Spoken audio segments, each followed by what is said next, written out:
Hello, my name is Michael Brooks. I'm the Vice Chairman of the Sullivan County Legislature. And welcome to today's edition of Let's Talk Sullivan. This is the November edition, and with me as usual is our County Chairman, Robert Doherty. We have a couple guests today, and they include our Commissioner of Social Services, John Liddle, and our Sustainability Coordinator, Heather Brown. We're going to start today with John Liddle, our Commissioner of Social Services, to describe what he's been doing this has been quite the year, John, and to describe what's going on in social services, give us some highlights, some challenges. So John, take it away. Thank you. Thanks for the opportunity. I came here today primarily because November is National Adoption Month, so I'll lead off with that and then take us through a couple other things that we're working on in the Department of Family Services and Social Services.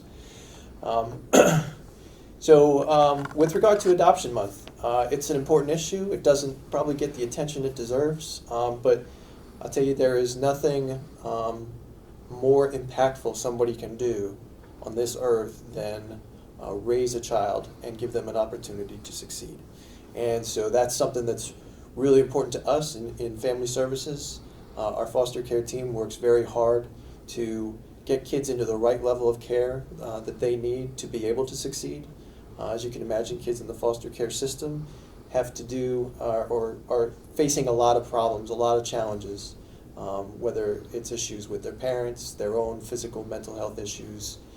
So many challenges in the world today, even without COVID on our minds, that there's a lot for folks to consider, a lot for our team to work through to help kids have a chance at a successful life. So I'll give some quick statistics on the challenge that we're facing today. In Sullivan County, we have 134 kids in our care. Most of those kids are in foster homes. 98 of those kids. 21 of them are in congregate care settings. The congregate care settings are for helping kids with a variety of challenges, physical, mental, and the important thing for us is to get them into the right level of care. We want them to be in foster homes as much as possible. First of all, because that's the right thing to do by the child. Studies studies consistently show that placing children with family members, extended family members, and friends and neighbors reduces the level of trauma that goes into what is obviously a pretty difficult process for a child when they're taken away from their natural parents.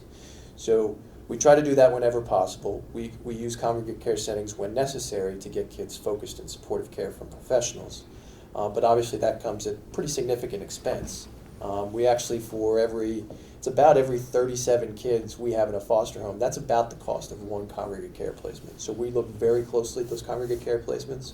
We certainly use them when we need to, when it's right for the child, but we also need more foster families and adoptive families to help these kids out, get them the care they need, and get them at a cost that will benefit everybody in the community. And when we say it takes a village to raise a child, I mean this is the nuts and bolts of it. So, the number of certified homes in Sullivan County, we have 45 right now, and 141 total certified beds between what's administered by the county and then the providers that we work with. We would like to have a good number more. And that's because we want to be able to provide, or we want to have foster parents who are trained in some specific issues that can help these kids and provide them that one-to-one level of support that right now we have to send them out to congregate care settings for. Now, what type of process takes place to get certified? If you're a family looking to do this. Yeah, great question. So the certification process, it is fairly extensive, obviously, because the state and county, we have an interest in making sure that the kids are being put into a safe environment. So the certification process, as somebody, let's start from the beginning and say somebody is interested in becoming a foster parent. The things that I've been recommending to folks is go to the county website, sullivany.us, and you go through the quick links, and amongst all the typical important government stuff, the budgets and the public meetings, foster care and adoption is right in there in that mix because it's important. And so we have folks go there. They can get more information on how to become a foster parent. And then I have a couple phone numbers The Family Services main line is 845-292-0100. And for our Home Finder team, the extensions are 2292 and 2389. And when you talk with those folks that do home finding, they will take you through the certification process, which of course involves criminal background checks, visit to the home, and then for foster parents that, obviously this is a lot to get yourself into, know that there's a lot of support that comes with it. So we provide training, there is financial assistance to foster parents, and a lot of our foster parents become pre-adoptive parents, and eventually they adopt kids out of the system and give them a forever home.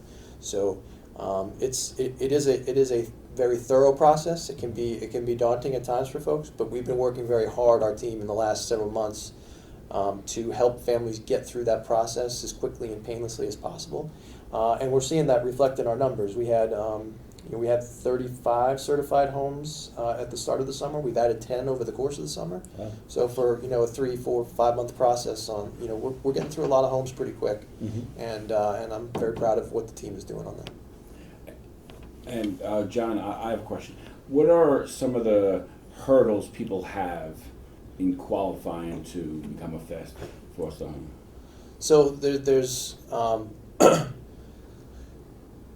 the criminal background check is of course important. Hopefully that's not a barrier for folks that are interested, but it is something that's very important and has to be reviewed.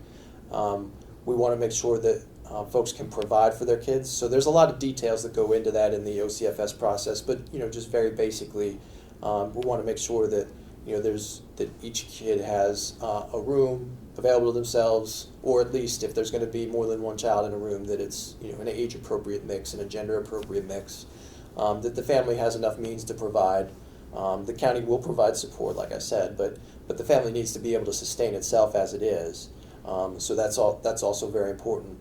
And then, like I said, getting kids with kin relationships, getting kids with close family friends even, that's something that it's important from the the scientific mental health perspective, but it's also something that we're working hard on.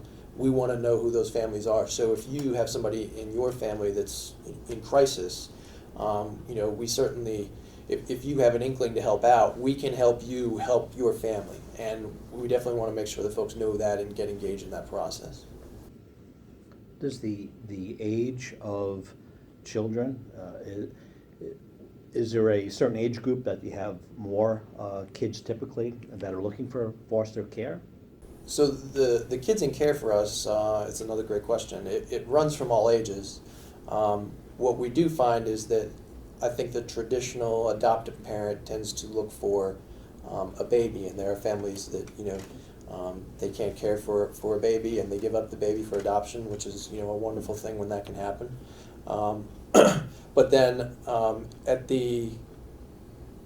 another important issue though is that there are a lot of teenagers in foster care, and so with the teens, that they have more struggles, they have more life experience behind them, and sometimes it's harder for them to find homes. And so, if there's folks that are willing to open their home and support a teenager, that is particularly important to us and would be very beneficial to the kids in our community. The other side of our team in foster care provides casework and support for each individual child in the system, helps them get to their medical appointments, helps get them set up with services that they need to be able to cope with whatever they're dealing with and thrive in school. So there's two sides of that operation. Both work very hard every day, and I'm very proud of the work they do. The other quick things I'd bring up is in social services, very busy, of course, with COVID, providing the social safety net to our community. HEAP season is fully active right now. We're supporting folks with that. The emergency HEAP season will kick off at the beginning of 2021. But right now, we are seeing our team has been able to keep up with the applications as they come in. We're certainly glad that folks are utilizing NYDoc Submit and other community providers like ATI, Ulster County Community Action, and then another cold weather benefit support that we provide is Code Blue housing for folks that are homeless or in unstable housing situations. and we're looking to open up warming centers. We have the contracts pretty much wrapped up for the warming center in Liberty, and we're hoping to do the same soon for Monticello as we've done in years past. And the last big thing, kind of in the same vein, is with homelessness. The federal and state governments have been providing more money to locals to help us help folks that are in unstable housing situations, whether it's because they can't pay their rent, so they're in danger of becoming evicted, or they're just in some unstable situation because they've lost their job, they're trying to find something new. Support is out there. We're partnering very closely with ATI, and Debbie Warden, the executive director there, runs a great team, and we're ramping that up to be able to support folks when the eviction moratoriums are lifted. The COVID eviction moratorium right now runs out on December 31st. I think pretty much everybody expects that that's not going to be left to expire in the middle of the winter. But certainly this spring, we think, as the vaccines come and hopefully life starts getting more and more back to normal, that we're going to see folks that are, their time is running out as far as evictions, rental arrears, and things like that. So, something that I advise folks as much as possible is, obviously times are tough. You can't necessarily pay your entire rent bill, your entire utility bill, but whatever you can pay, it's going to show good faith that you're trying to do the right thing, trying to take care of your family. And so, if you end up in legal proceedings, that's certainly going to help you out, and it's also going to help, what services can be provided. So we certainly encourage folks, just because we're in an eviction moratorium, that doesn't mean the rent bills have stopped. The rent is still going to come due at some point. So we'll help as many folks as we can, but it's going to be a challenge. And whatever folks can do to provide for themselves, and hopefully we can meet them in the middle, we certainly want to do that. But it's a big issue that's going to demand a lot of our time and focus coming next spring. Okay, all right. Well, thank you, John, and thank you to all you do and your staff. It's important work. It's appreciated very much. So thank you. Thank you for coming today. Okay, next up on our guest list today is Heather Brown, our sustainability coordinator, and recently appointed the administrative liaison to the Sullivan County Broadband Local Development Corp. Welcome, Heather. Now, Heather's here today to talk about LED lighting and what just transpired in the county as far as that goes. So, Heather, please talk to us about this exciting Sullivan County project. Sullivan County is thrilled to be partnering with several of our local municipalities, as well as the New York Power Authority, which we refer to as NYPA, on a conversion of our street lighting to LED technology. This is a fantastic project. It's actually almost like a shared service in that we have several municipalities, including Sullivan County, the town of Tustin, the town of Thompson, the town of Fallsburg, and the town of Bethel, who on their own may not have been able to get the size of the project to make this financially feasible. But by bringing the municipalities together and by being able to purchase streetlights in bulk and to be able to get a labor cost that is, for a larger number of streetlights in bulk, it becomes something that is affordable to our municipalities as well as to the county. The project includes the retrofit of 2,300, that's 2,300 streetlights countywide. Of that number, the county actually has a very small portion. We only have 30 lights located between the courthouse in Monticello, the Health and Human Services Complex in Liberty, and the Sullivan County International Airport in Bethel. If we had to do this as a standalone project, it would not be feasible for the county, but because we were able to partner with NYPA and partner with our municipalities, it not only is financially feasible, but is going to result in a $12,000 per year savings to the taxpayer, which is phenomenal. That is as a result of the reduction of energy use by over 53,000 kilowatt hours per year. To put that into perspective, from the EPA website, that is the equivalent from a standpoint of carbon emissions of over 94,000 vehicle miles driven by your typical passenger vehicle, carbon sequestered by more than 600 tree saplings grown for 10 years, and it's the equivalent of 37.9 metric tons of CO2 equivalents. So not only is this a cost-beneficial project to the county and to its municipalities, but it's also beneficial to our environment, which naturally in Sullivan County, we put a high priority on our environment. We have beautiful lakes, we have beautiful rivers, we have beautiful forests, and people come to visit us to see these things every year, and we want to protect it. So it's very important that we find cost-saving, cost-beneficial, environmentally friendly projects to move forward.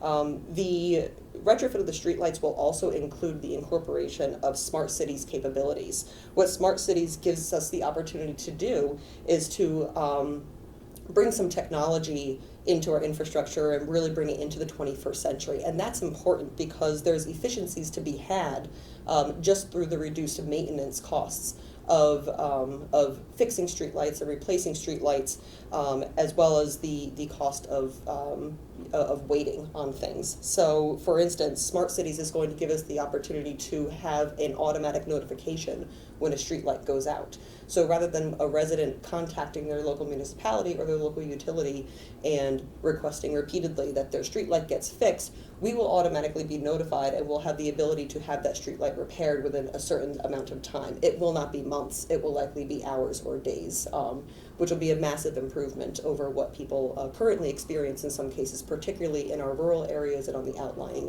outlying communities. So that's very exciting to us. The other item of smart cities is that there's different technologies that we can incorporate down the road. So these will be smart city ready if we would like to install security cameras, if we would like to install traffic counters. These are all things that could be installed through the smart cities capabilities that will be incorporated into our streetlights should we choose to do that down the road. So the project really does give the county quite a bit of flexibility in its infrastructure, and once again, bringing our infrastructure into the 21st century, which is so vitally important at this moment in time. So we're extremely excited about this. We continue our partnership with the Power Authority. We continue to look for opportunities to partner with our municipalities, and we're happy to be able to bring this project finally to fruition. It's taken about 2 years, but we got there. No, thank you for the for the work and the effort, and it's a fantastic project. Obviously, the county is going to benefit, and there's a certain amount when you speak about bringing Sullivan County technologically in, current with a smart city that can tie into our wireless broadband project down the road, and so there's a lot to look forward to on that front. So we thank you for what you do, and thanks for joining us today. Thank you.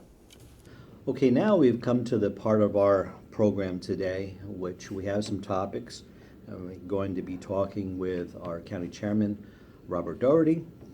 The first topic today is going to be the budgetary update on the process we've been going through. So, Robert, enlighten the folks, please. Sure. Hey, how you doing? I'm Robert Doherty. So on the budget update, we will be having a budgetary meeting for the public on December 1st at 6 p.m. and then we'll be having another one for all the people that can't come at night on December 3rd, which is Thursday at 12:30 in the afternoon. As far as the budget goes, it's a $235 million budget.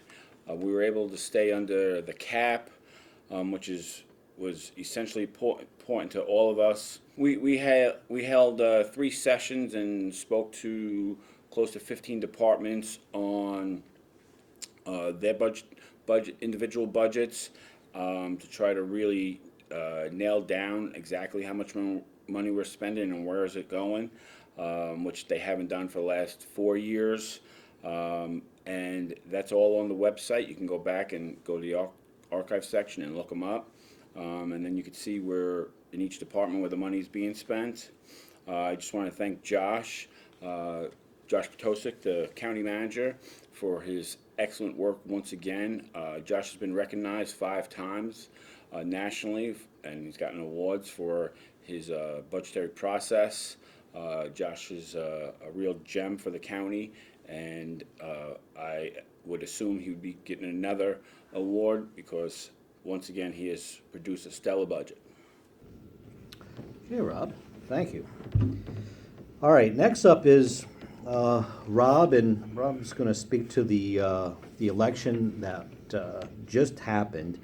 Before I throw it to Rob, I just want to recognize our ITS, our Information Technology Services Department, and all the people that work there because they did outstanding work preparing for this election, and the county was the first in the region to offer up the election results. It was a fantastic job, fantastic effort, so thank you to that department for all they did, as well as the Board of Elections with the work that they did. Stellar work all the way around, and thank you. But to speak more to the election we just had, I'll throw it over to Robert. Just to add a little bit more to what Mike was saying, our Board of Elections had the results on our county website within an hour after polls closed in the county. That is an absolutely fabulous job. You want to talk about real-time reporting, that is real-time reporting, and they did an excellent job. So as far as the election goes, we're going to be changing state senators. Mike Martucci defeated Jen Metzger. We welcome Mike Martucci. I believe he will be coming to the offices on December 1st at 11 o'clock, and he's going to come up and meet the people that he's working with to make a better Sullivan County. I want to thank Jen Metzger for all the work that she's done on behalf of the county. Our broadband project would not be moving forward without her. She's worked on some other things, and do not forget to name Jen Metzger, because you will be hearing from her again. She's bright, hardworking, compassionate person, and I think that she's going to do bigger things in state senator at some point. And then last but not least, Megan Galligan won the highly contested district attorney's position. I want to congratulate Megan on that. I also want to congratulate Megan. She's the first woman DA in Sullivan County's history, which she should be applauded for. And always striving to break those glass ceilings. And she is a role model. And if you have little girls, they should look up to Megan Galligan, because she is a very special person, and I congratulate her and her family. So next question for you, Rob, or next Yes, sir. topic, is the WIC transfer to Sun River. This is exciting for Sullivan County. So WIC, which stands for Women, Infants, and Children, it's a program to promote healthier outcomes for pregnant women and children. So as they're growing up, they get the necessary medical attention and nutrition. This transfer makes sense. Sun River has over 25 years of experience in operating WIC programs in the Hudson Valley. I believe that this will be very beneficial to current and future WIC participants and may help improve health outcomes in the county. I think that this is a perfect example of government working with a private organization to improve the healthcare services and reduce costs inside the county. All right, next subject, Rob, is the Care Center LDC update. Thank you, Mike. So the update on the Care Center and the LDC is on Friday, November 20th was the last day to receive the request for proposals, the RFPs. We received 6 of them from different companies that want to become the new operations company for the Care Center. So on Monday, November 30th, they'll be ready for the board members to start coming in on their own time and going over their proposals. And then they will narrow it down to 3 for the legislative to vote on. The legislators must pick one of the 3 that the LDC board picks. So there's a lot that goes into it beforehand. They will interview different people, different companies will take tours of the ACC. I've reiterated this many times. Our number 1 goal is to improve care. Our number 2 goal is to protect the taxpayer, and our number 3 goal is to protect the worker. And I don't think any one of them should be eliminated in the process. I think all 3 of them are very important to the process, and hopefully the LDC keeps that in mind as they're going through and picking on the 3 operators. Thank you, Rob. Next up is the Broadband LDC, and we had our organizational meeting Monday, the 23rd, and where officers were picked, and we've started the process moving forward. We're obviously very early on. The structure is being created basically as we speak and going forward. Very excited about the individuals that make up the 7-member board. When we started out this process, we wanted to, we had a certain idea in mind of what types of experiences we wanted on the board. For instance, we have an educational representative. We have a healthcare representative. We have somebody that's grew up here, is a lawyer on the board. We have somebody that's got 20-plus experience in municipal agreements, franchise agreements, that's on the board. We'll be partnering, I don't know if partnering is the right word, but we'll be working with the Ramapo Library System. So we have a representative from that organization, plus our Chief Information Officer here, who's the one who seeded this idea, and myself. And just, I'm ecstatic about the folks that are on the board, the professional experiences they bring to the board. It's diverse thought, and I look forward to moving forward with this project because with the types of individuals we have, success will be ours. But I don't want to understate that this is a huge undertaking. We really need to be thankful for the position the county's in. It was mentioned before, I'll mention it because it's worth mentioning again. Sullivan County is in a position because of the amount of county-owned towers that we currently have. It's 10, it should be 13 by the end of next year, that's the hope. But what that enables us to do, unlike many other counties, probably most counties in the state, is that is a jumping off point to provide the service, to mount the equipment on these towers to allow that service to be spread over our region.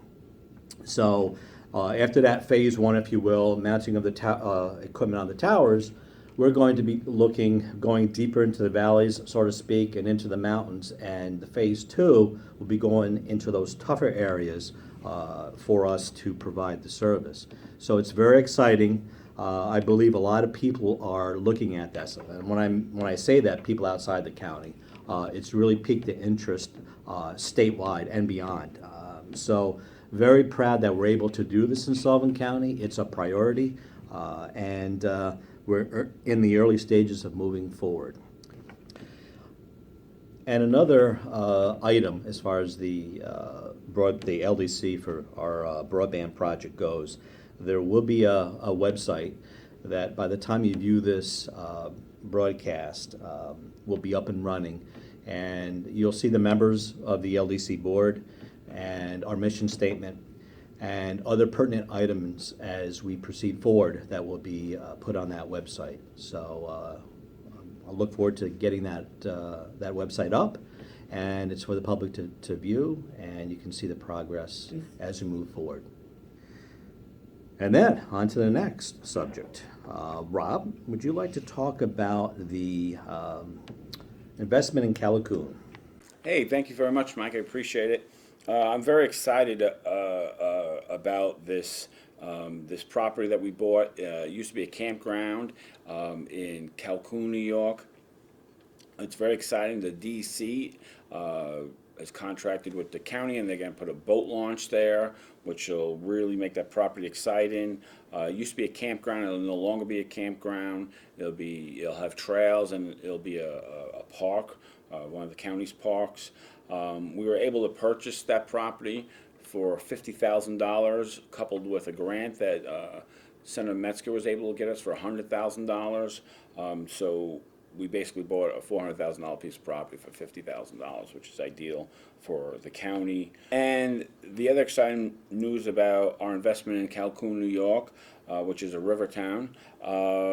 is that we lent the Business Association of Calhoun $50,000, and the purpose of that was so that they can initiate some other grant money so that they can redo the train station that's in the middle of the town, if you've ever been there, and it's going to be basically a visitors association on the other side of the county along the river, which is essential to the growth of the western side of the county, as you all know I'm a big fan of, and coupled with the new park that's going to be there with a boat launch, potentially having broadband on that side of the county, and then Johnny Pizziola and I have an initiative that's going to be rolled out very shortly that has to do with garbage cans along the river. And the river next summer is going to look like a totally different place than it did this summer. Exciting things coming. Thank you, Ross. Yeah. Thank you. Another item on the list that the legislature tackled this month or passed a resolution regarding is the county's RUST program. That's the Remove Unsafe Structures program. It's a valuable program. It provides aid to different communities in the county to remove unsafe structures. So the program had to be suspended this year because of COVID. And even though it's late in the year, there were a couple applicants that had already passed the review committee. There was a project in town of Thompson and one in Rockland. And so we wanted to be able to, since they went through the phase one, the review, to give them the opportunity to proceed this year with that. That's $20,000 each. And any other municipality that wants to participate in this program, they have a couple months to do it, and there's $90,000 there for that purpose. So I just wanted to mention that as well as something that we took up this month. And then, everybody knows, I think, realizes that the COVID cases are spiking in the county. Some of this is to be expected to a degree because of the change in weather. It's flu season. We're inside a lot more, and a lot more people being tested. But nevertheless, it always comes down to personal responsibility. And we've heard it before. We all know what to do with mask wearing, keeping your distance, and washing our hands, and protecting those of us who are most vulnerable.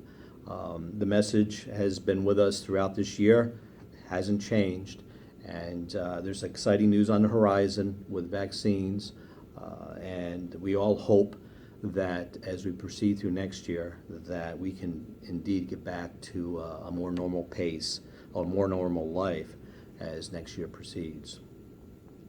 So there was, today we mentioned a little bit about the budget process, and I'd just like to mention that this legislature, this is our first budget season, and we wouldn't be doing our representative duty of the folks of Sullivan County if we didn't look at each and every program, each and every department, and ask questions.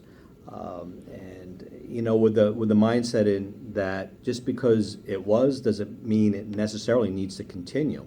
And part of that is just doing our due diligence when we go in and look at programs and departments on what we need to do to make it run more efficiently and benefit the county. And everything that we've been tackling this year, and it's been a tough year, COVID and beyond, is with that end goal, is to look at our county government and how can we make it more effective? How can we spend the money more efficiently? Okay, and in closing, I'd like to once again thank you for viewing this, and the intent is just to inform and educate, and we hope we've done this with this November edition of Let's Talk Sullivan. I'd like to thank once again Dan Hoost, the man behind the camera. Thank you, Dan. And we're in the holiday season, and would just like to express the thoughts of wishing the employees of the county a happy holiday season, and the same to the residents of Sullivan County. And it's been a tough year. We will get through this. Be optimistic. We've got a ways to go, but we will get there, and look forward to next year. But in the meantime, everyone enjoy their holiday season and be safe. Bye for now.